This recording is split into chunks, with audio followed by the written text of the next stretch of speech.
So what's going on, guys? My name's Chopper, and I hope you guys are having a fantastic day. And today's video is going to be an ultimate guide to Minecraft so you can get started and then get familiar with everything in this game. This guide is going to help you learn everything you need to know about this game. It's going to be very straightforward, very comprehensive, and I hope it's something you guys can easily follow along. Now, I think this video is worth watching even if you've played Minecraft before, because even myself, who I've played in years past, getting back on and learning all the new mechanics and then getting used to the menus and stuff took me quite a while. So I think even if you're familiar with this game, then this video might teach you some stuff. And I worked unbelievably hard to put this video together, so I hope this is something you guys enjoy. If you do, please make sure to leave a like rating on the video, and of course subscribe if you game. As soon as you spawn into your game, you're going to spawn somewhere in the world, and you're going to have absolutely nothing on your character except full health and then full hunger, of course. Now, what you're going to want to do from here is find some kind of plot of land where you're going to start building, or at least somewhere to get your basic needs set up. Now, I'm going to recommend that the place that you start building is somewhat near where you spawn, just because if you accidentally die, then you're not too far away from where you're already building, and you won't lose all your stuff. So as far as where you should start building, I'm going to recommend somewhere that has a lot of resources. This means water, trees, maybe some potential animals so you can get food, some mob spawns, of course, at night, because you're actually going to need that a little bit. And in general, I guess somewhere where you have access to everything you need that isn't too far away. So once you've figured out your plot of land that you're going to start building, then you're going to want to go find some trees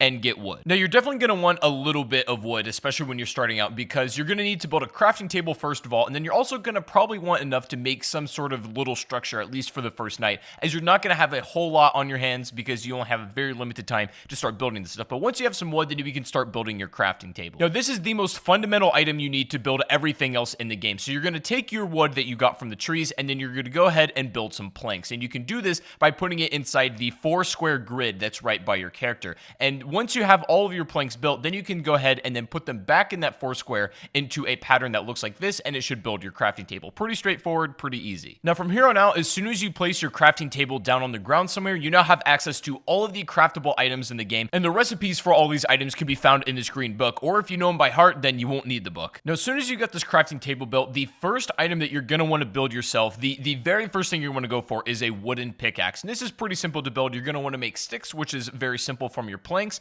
and then putting these together in the crafting table just like this should make yourself the wooden pick. Now, this is going to be your very first starter item, and it's going to help you get access to cobblestone. Now, it's going to come back into play what I said at the beginning of the video of being in an area where you have access to resources, and this includes some kind of cave, or at least somewhere where you can get cobblestone pretty easily. Now, if you cannot find it just anywhere around, then you can dig straight down and you're going to find stone. But now, don't be too worried about breaking this wooden pick. It's going to allow you to get yourself a pretty hefty amount of cobblestone to begin with, but after this, you're not going to need a wooden pick ever again. So don't be afraid to burn it all and then just, get as much cobble as possible. Now, depending on where you start mining, you might run into other resources as well, like coal or iron or even some other stuff, and if that's the case, then great, but just wait, don't mine it just yet, and wait until you make a stone pickaxe. Now, from here on out, stone picks are going to pretty much be your bulk work for mining. You make it the exact same way you just made the wooden one, and pretty much this is going to be your number one way to clear out cobblestone, especially when you're just bulk mining, because the resources for these picks are very easily replaceable. It's literally just stone and wood, and you'll pretty much never run out of these things. But eventually, after you get mining enough, you are going to run into some iron ore, and the only way that this is going to be usable to you, the way to make it viable, is you're going to need a furnace, and with all the spare cobble, you can make one of these really, really quickly. So once you have that furnace, now you have access to melting these down. The furnace, just like the crafting table, is literally one of the most fundamental tools in this game, so I recommend you put it near your crafting table and likely in some kind of structure that you've already made for yourself, just to have it somewhere safe. The furnace is going to allow you to do literally everything from melting down ores into usable items, and then also cooking food, which is going to give you much more energy than if you were to eat it raw. Sometimes when you're at this point in the game, that's the only thing you have available, and you got to do what you got to do. So it's not like there's never going to be a situation where you have to eat raw meat or you have to eat the rotten flesh in Minecraft, but ideally you want to have it cooked because it's just going to net you a lot more energy and health. So at this point in the game, it's important to protect the resources that you have and then really start to build up where you're going to be staying. Now, what I recommend you do is stock up on a lot of food and then also make a ton of resources in order to build some kind of house. Like normally I just build it out of wood. It's very mobile and you can use this for a lot of things. For example, if you have an excess amount of wood and you're using your furnace and you just don't have enough coal in hand, you can actually burn wood. It doesn't burn nearly as well as the coal does and not for as long at all, but it's still an option if you don't have any at hand. And while you're doing this, it's worth melting down all the iron ore that you have in order to get the ingots because you're going to use these a little bit later on. And for your makeshift safe house, you're just going to want to have something that's tall enough that mobs aren't going to jump in while you're doing this kind of stuff, so maybe 3 or 4 blocks high will be just fine. And of course, another important thing is you should definitely think about making a stone hoe in order to make an infinite source of food, essentially. Now, I wouldn't waste iron on doing this because, again, these these are easily replaceable. You can use wood if you really want to as well. But having a stone hoe and starting out with some wheat seeds that you can get from breaking grass is going to be really beneficial. And also something I strongly recommend is you make a bed at this point, especially if this is where you want to make your spawn point be, because every time you die, instead of spawning where you know, were at the beginning of the game,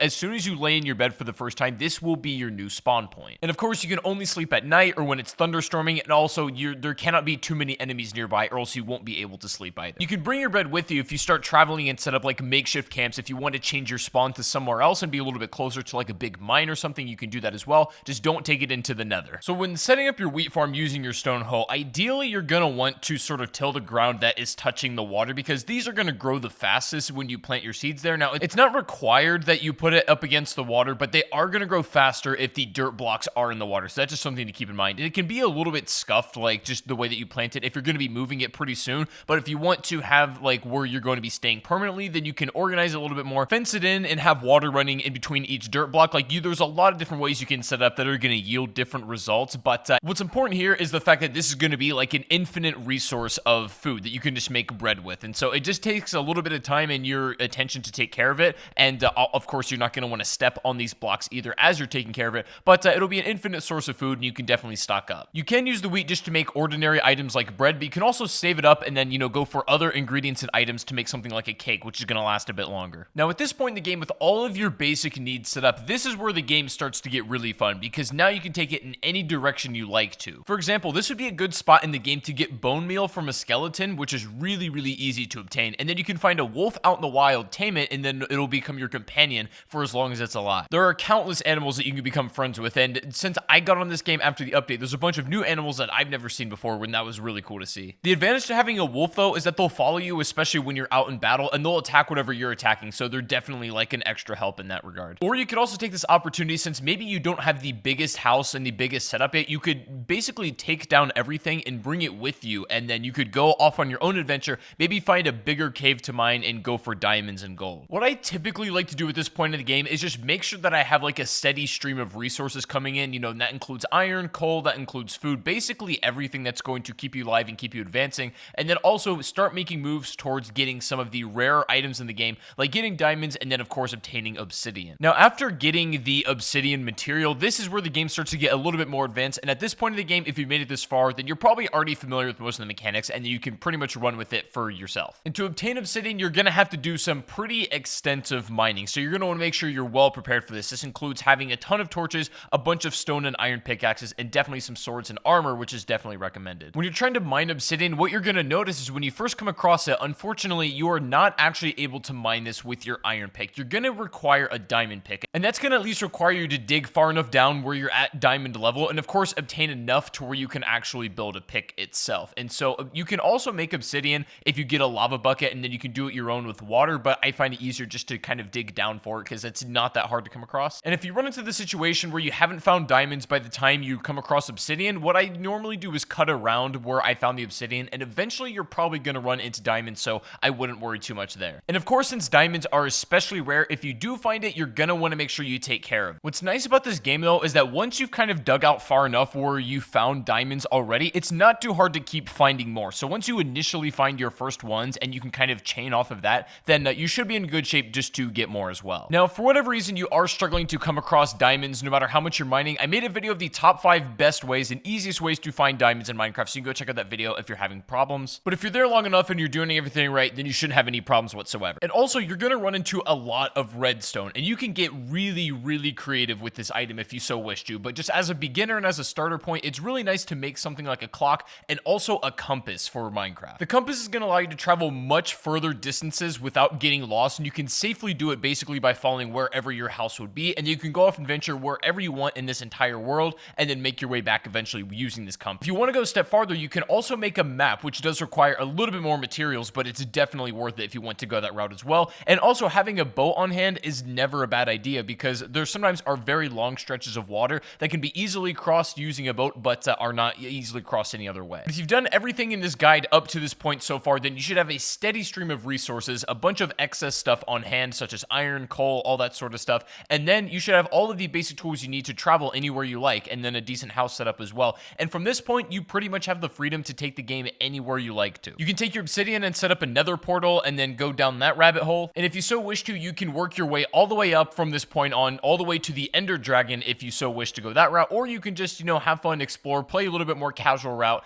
and just enjoy the game. Either way, this guide was set up to facilitate both styles of play. You can just have fun and just casually play the rest of the match however you like, or you can go for the Ender Dragon and then finish the progression of the game. Either way is going to work, but now you have the tools to go in any direction you like. So anyways, guys, that is going to be the ultimate guide to getting set up in Minecraft in 2019. I hope you guys did enjoy. If you did, please make sure to leave a like, rating, subscribe if you are brand new, and let me know down below in the comment section if there's anything in specific you would like to see me make a video on. I'm going to have some videos about shaders and mods here pretty soon, so stick around for the exciting stuff. But I did want to get this guide out there for a lot of people who are just jumping back into Minecraft after a long time, or maybe have never played this game before and are just wanting to get a grip on and understanding on everything. But let me know your guys' thoughts in the comment section down below. Thank you guys for watching once again, and I'll see you all on the next stream or the next video. Take it easy, guys, and peace out.